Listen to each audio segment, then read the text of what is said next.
চিত্রার মুখে রাজ্যের বিস্ময়। ওহিয়াপা তার ফুলের টব ভেঙেছে, সে যেন বিশ্বাসই করতে পারছে না। ওহিয়াপা হলো গিয়ে নরম মানুষ, তার দ্বারা এই শক্ত কাজ সম্ভব। ওহির দৃষ্টি তখনও পার্কের আশপাশ বুলাতে ব্যস্ত। চিত্রার বিষময় মাখা মুখ মানে সে একবারও ফিরে তাকায়নি। চোখের সাথে চোখ মিললে যেন সে কত কথা বলতে পারবে না। তাই তো আজ চোখে চোখ মেলানো বারণ। এতদিনের জমানো কথা প্রজাপতিদের আজ উড়িয়ে দিতে হবে।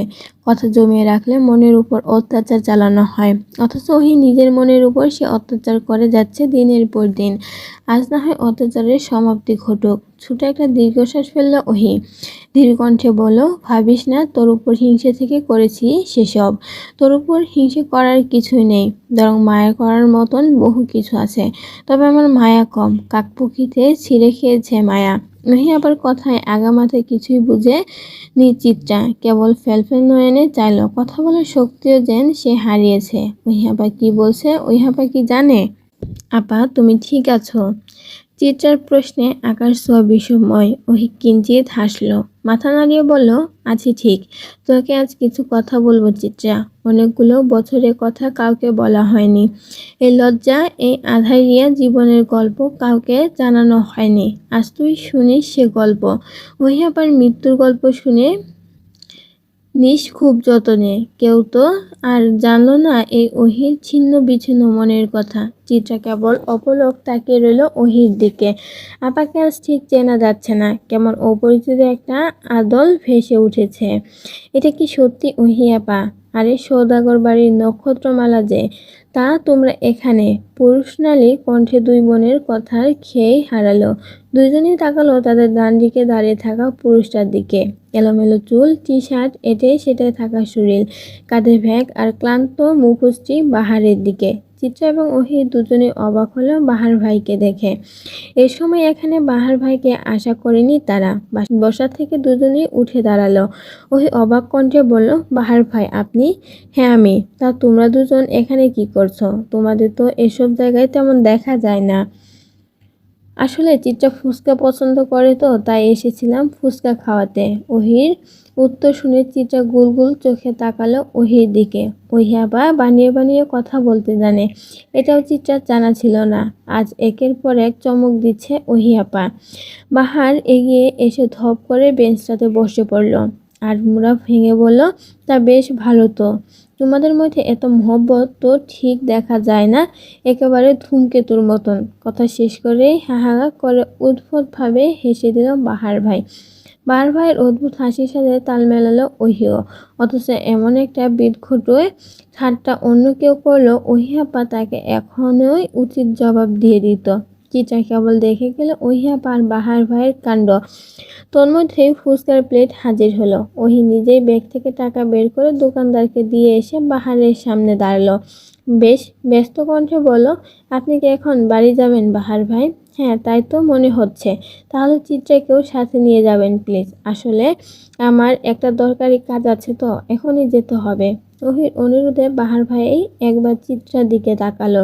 চিত্রা এতক্ষণ তার দিকে তাকিয়েছিল, দ্বিধায় দুজনেই চোখে চোখ পড়ল। বাহার সাথে সাথে চোখ ঘুরিয়ে নিলেন। এত ছোট হয়ে এলো চিত্রার মন, কারণ সে জানে বাহার ভাই কখনোই রাজি হবে না।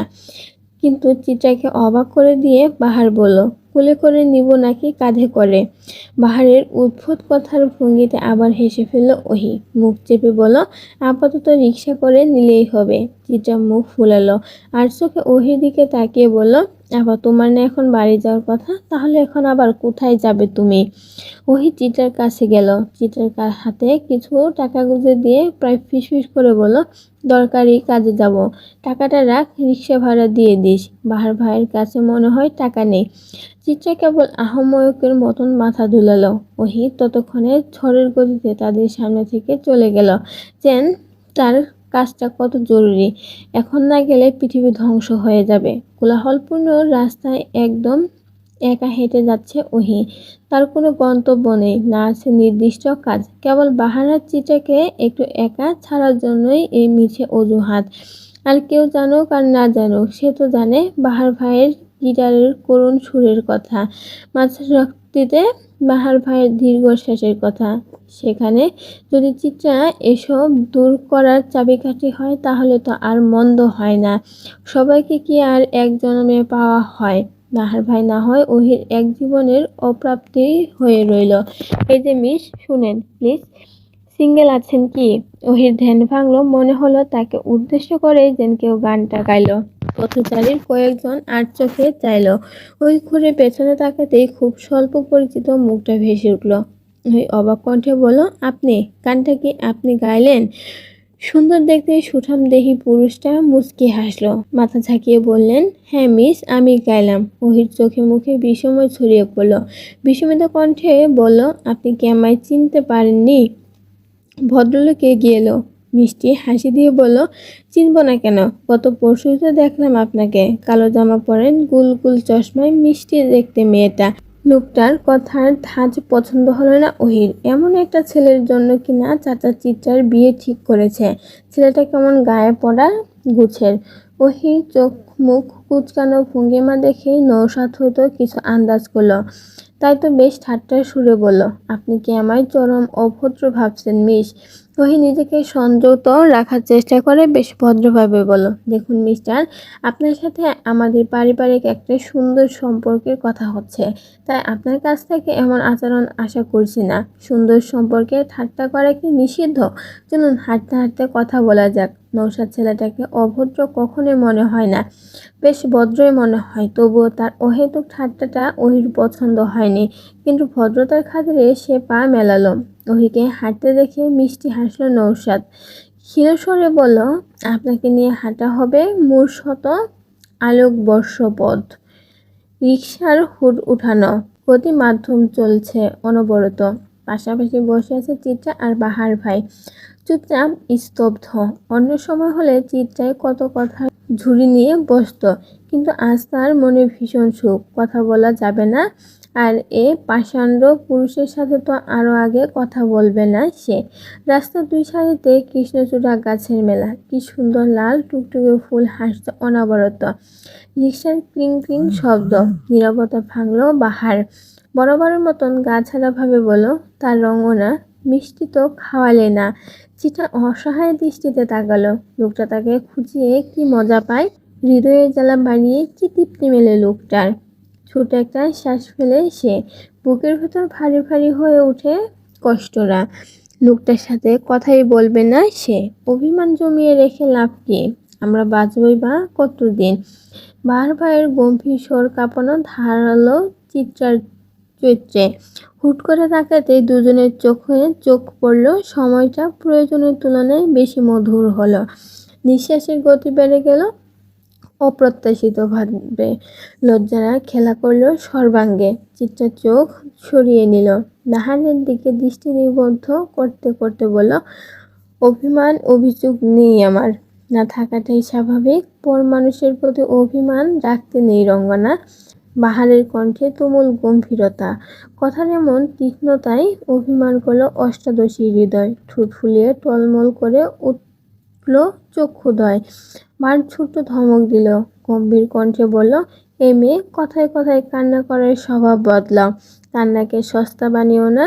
নিজের সবটা সত্তাকে সবচেয়ে মূল্যবান রাখার চেষ্টা করবে, হোক কান্না কিংবা হাসি। আমি আপনার সাথে রাগ করেছি বাহার ভাই, তো রাগ করেই থাকো। আমি কি তোমার রাগ ভাঙাতে এসেছি? বাহারের গা ছাড়া ভাবে চিত্রা গাল ফুলিয়ে বসে রইল। বাহার ভাই পকেট থেকে সিগারেট বের করে জ্বালাতে জ্বালাতে বলল, তোমায় জ্বালাতে তো সুখ লাগে কেন? কোন দিন যেন যেতে জ্বলতে এসে ছাই হয়ে যাও।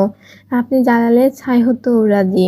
শুনো রঙ্গনা, অনুভূতির এমন প্রকাশ্য বর্ণনা আমার পছন্দ না। অনুভূতি গোপনে রাখতে হয়, তবে না মূল্যবান হবে। বাহারের কথায় অপমানিত হলো চিত্রা, সাথে তাজ্জবও বনে গেল। ততক্ষণে রিকশা এসে থামছে বাড়ির সামনে। চিত্রা ভাড়া মিটিয়ে দিতে দিতে বলল, আর অনুভূতি মেলে ধরবো না বাহার ভাই, সবাই তো সবটা মূল্য দিতে জানে না। আমি ভুলেই গিয়েছিলাম। চিত্রার তীক্ষ্ণ কথা তো হেলদুল হলো না বাহারের। সে বরং বেশ গাছাড়া ভাবেই বলল, এই যে মেয়ে রঙনা, তোমার মুখে অভিমান মানায়, অভিযোগ না।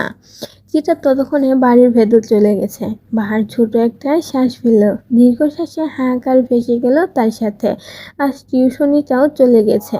এমন মানুষের প্রেম মত্ত হওয়া মানায়, যারা বাঁচা মরারই ঠিক নেই।